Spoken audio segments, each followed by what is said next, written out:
飞机上的秘密角落，置物袋的卫生之谜。当我们谈论飞机上的卫生状况时，大多数人的第一反应往往是飞机上的卫生间。毕竟，在长途飞行中，卫生间是乘客频繁使用的区域，也是细菌滋生的潜在温床。然而，事实真的如此吗？最近的一项研究就为我们揭示了一个令人震惊的事实：飞机上最脏的地方，可能并不是我们常规认知中的卫生间，而是乘客座位前的置物袋。置物袋这个看似不起眼的小口袋，却承载着乘客在飞行过程中的各种需求。它可能是存放杂志、报纸、免税商品，甚至是呕吐物的临时容器。想象一下，在万米高空，当乘客突然感到晕机，急需一个地方来存放呕吐物时，置物袋变成了他们的首选。虽然航空公司会定期对飞机进行清洁和消毒，但由于置物袋的使用频率极高，且经常被乘客忽视，因此它的卫生状况往往不容乐观。事实上，置物袋的卫生问题并不仅仅局限于呕吐物的存放，有些乘客在飞行过程中喜欢将脚搭在置物袋上，这不仅破坏了置物袋的整洁度，还可能将脚上的细菌和污垢传播到其他乘客的物品上。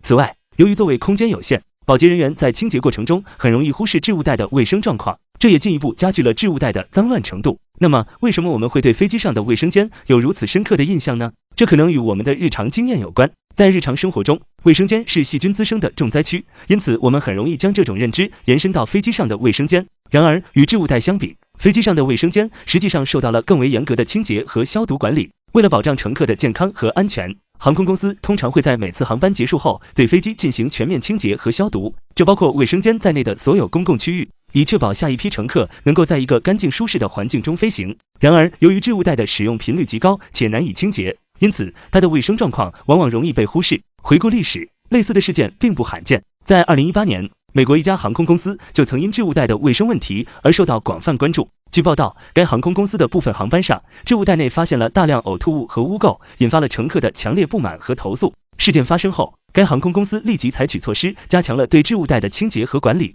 并向受影响的乘客道歉，并提供了相应的补偿。这一事件再次提醒我们，在乘坐飞机时，除了关注卫生间的卫生状况外，我们还应该重视其他公共区域的卫生问题，特别是置物袋这种容易被忽视的地方，更应该引起我们的注意。那么，面对这一问题，我们应该如何应对呢？首先，航空公司应该加强对置物袋的清洁和管理力度，确保其始终保持整洁干净。例如，可以增加清洁频次，使用高效的清洁剂和消毒剂等。其次，乘客也应该自觉维护置物袋的卫生状况，不乱扔垃圾，不将脚搭在置物袋上等。此外，航空公司还可以在置物袋上设置明显的标识和提示语，提醒乘客注意保持卫生。值得一提的是，随着科技的进步和环保意识的提高，未来可能会有更多创新性的解决方案出现，例如研发可降解的清洁袋，推广智能感应清洁系统等。这些新技术和新方法有望为我们提供更加便捷、高效且环保的清洁方式。综上所述，飞机上的置物袋并非我们想象中的那么干净整洁，相反，由于其特殊的使用方式和位置，它很容易成为细菌滋生的温床和脏乱的角落。